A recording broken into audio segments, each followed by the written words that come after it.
Welcome back to the channel, everyone. I thought today I'd play a little welterweight matchmaking. Considering every time there's a title fight, the divisions always get shaken up, but especially since we have an alleged newcomer going up to 170, Makhachev, there's a lot to talk about.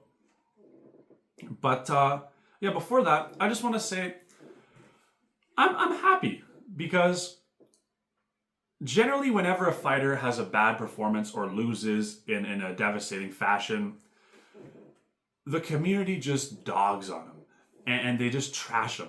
And aside from a few fighters that Bilal had beef with going into it, the community on Twitter, Instagram, all that, I've been looking through it, and they've been showing him so much love and support. And as I've said before, Bilal's not even my top 100 favorite fighters by any means. But he's not a terrible person. And I know he's a little cringe and he doesn't have the fan favorite style, but the amount of toughness, warrior spirit, the grit he showed, I think he got a lot of new fans over the weekend. And that's just showing. Like, for once the community's kind of wholesome in a sense of like just rallying behind him and just showing him support. Because as much as the fighters, they do it for money, they are out there trying to entertain the fans. And I'm just really happy to see how the community's not like ripping him a new one. It's refreshing to see, because there's a lot worse people out there. And just because you don't like his style, I think still being respectful is probably the best thing to do. I know everyone's allowed their opinions and all that, but yeah, it's just nice to see the love he's getting. Now, that being said, let's get into it. So, the UFC website is not updated yet. Still shows Bilal as the champion. But, that being said, obviously Jack's the champion, so we'll go off of that. Bilal, since Jack was number 5 when he fought him, I don't think he's going to be going down that much. I think Bilal will probably be like number 1 or number 2 contenders. But yeah, let's just go off of it right now. So Sean Brady's number 1, probably number 2 when the rankings get updated. Now, as much as Sean Brady probably deserves a title shot, especially beating the former champion the way he did, very dominantly, more dominant than anyone else has, I don't think the UFC is going to give it to him, simply because he lost to Bilal really badly recently. I know it wasn't his last performance, but still, I think that's still in the fans' minds. And I think especially with all these matchups coming up, like Usman versus Joaquin Buckley, I think it's really, really close. I think you really have to wow the UFC. And like I said, I know he beat Leon Edwards really, really impressively. Leon does have a deficit when it comes to grapple-heavy styles. So I think Sean Brady, especially now that the champion's a striker, I think you put Sean Brady in there with a striker. And I think that striker should be Ian Gary. I know Ian Gary's a lot more well-rounded these days, but still, he's primarily a striker. And this is a win-win for both because Ian Gary's number 6. So if he beats Sean Brady, he'll be right up there at the top of the top 5. And I know Ian Gary said he doesn't want to fight anyone but for the belt. But he said if Makhachev gets a title shot, he'll back down. So that's good. And he said that I know that he doesn't want to fight anyone else, but Sean Brady was on the pre-fight show and he was talking about like if he got that contract for Ian Gary, he would 100% sign it. And I think it's a win, like I said, win-win for both of them because Sean Brady can demonstrate he can hang with an elite striker that can defensively grapple as well. And also, Ian Gary's very polarizing, so it'll give Sean Brady a chance to gather a lot of fans that really don't like Ian Gary. And it'll build up his hype, it'll build up his name, and high stakes fight. I think what you do with this one is you put it on the same card with the Makhachev Jack Della Maddalena fight, just to spice up the press conferences in the fight week as well. And yeah, for Ian Gary, like I said, he gets a good ranked contender. He becomes at the top of the top 5. Not only that, proves himself against an elite wrestler as well. So just to show even more that he's well-rounded and he can hang, especially if he gets the title, he'll be out there for a while. Because he'll show that. He went against Prates, a really good striker. He went against Sean Brady, a really good grappler, really good wrestler. So it'll just prove himself in the eyes of the fans as well. And I think if he walks through Sean Brady, a lot of the haters will probably backtrack and show him a lot more respect. Now, moving down, Shavkat. He's been out for a while. I still think he's going to have to be out for a while. Whatever injury he's got, it's serious. And I don't think he's going to be back anytime soon. I know on Twitter he said, like, get ready because I'm next or something like that. He said something like that on Twitter when Jack won. But seeing how the UFC has treated Armin for having to pull out, and I know it wasn't last minute, like Rachmanov, he pulled out, I think, what was it, over a month ago?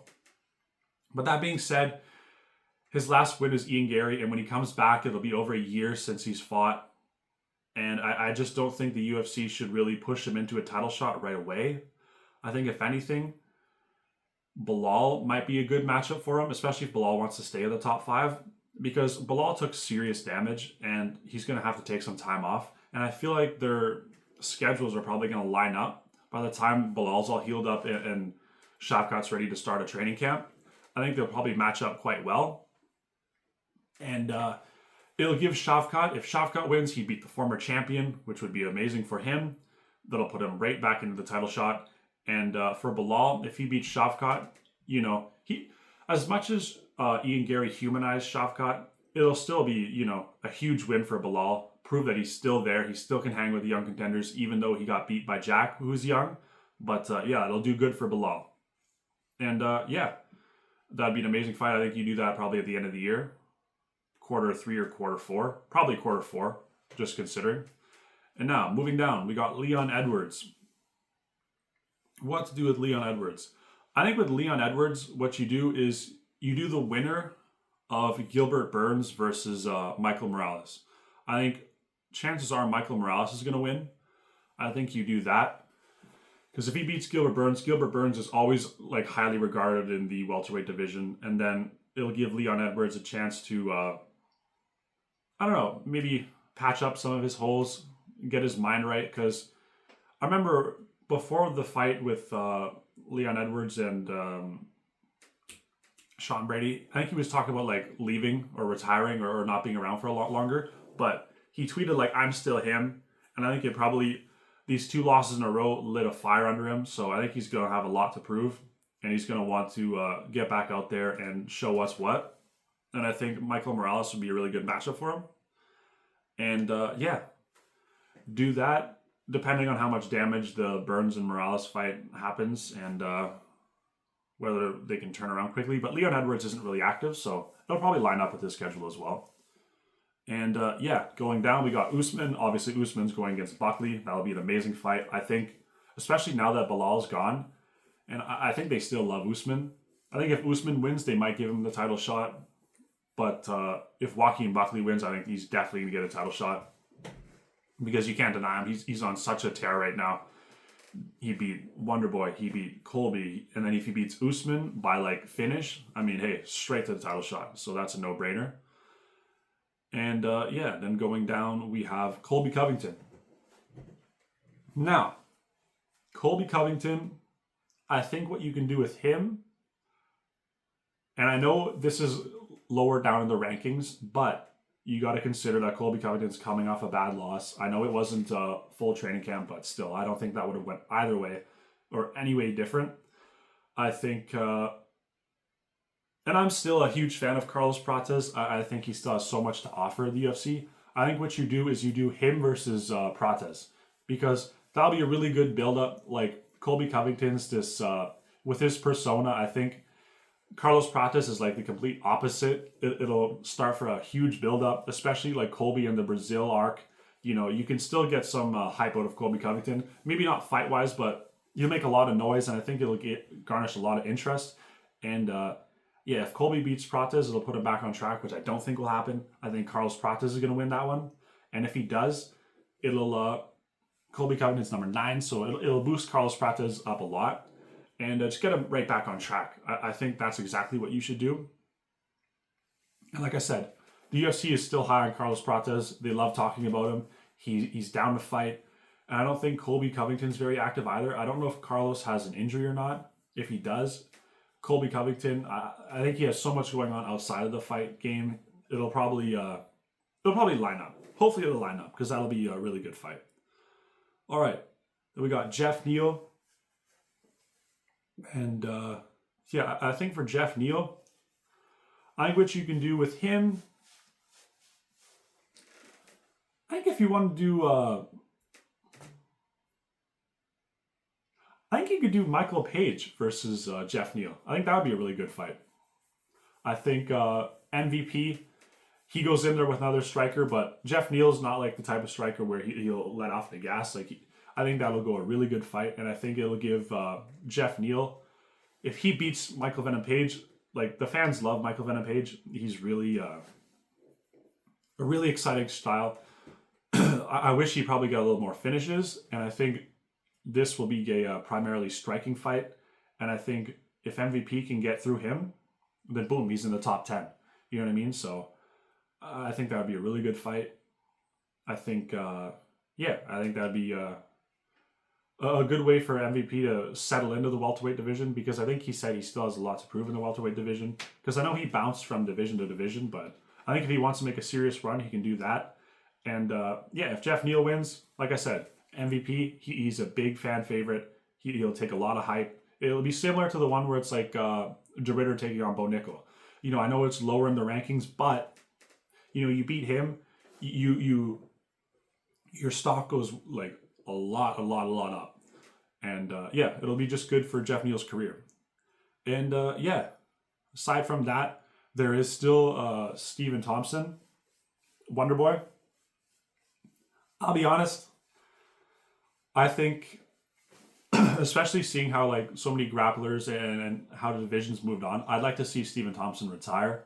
I don't know who I'd put him against, but I don't know. He's 40, I think maybe even 41 at this point. And I don't know. Maybe if you want, you can do him versus Mike Malott. Just came off the win. And give Mike Malott another chance to go up to the top of the welterweight rankings if you want.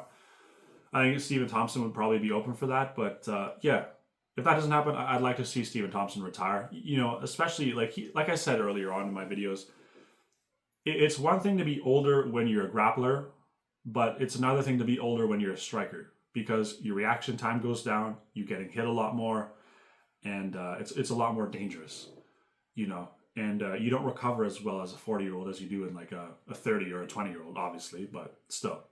Yeah, if Stephen Thompson still wants to go, I think, a young contender is probably what he's going to have to go to, because the UFC, you know, they're ruthless. They want to squeeze out as much hype as they can from the legends. And I just think that makes sense. But that's my thoughts on the welterweight division. And it's looking good. The welterweight division has been stale for the past like a few years, but now that we got a lot of new names coming in, it's showing a lot of promise. And hopefully these matchups get made up, and they make up for really exciting fights, additions to pay-per-views. If not, you know, main event headliners for fight nights. Definitely probably do most of these in the crowd. You know, you don't want to give these to the Apex, especially like you got a lot of these big names. So hopefully the UFC does them a service. And I'm just really excited to see the future of the welterweight division. It's becoming one of my favorite divisions. Thank you guys so much for watching, and like and subscribe. See you guys on the next one.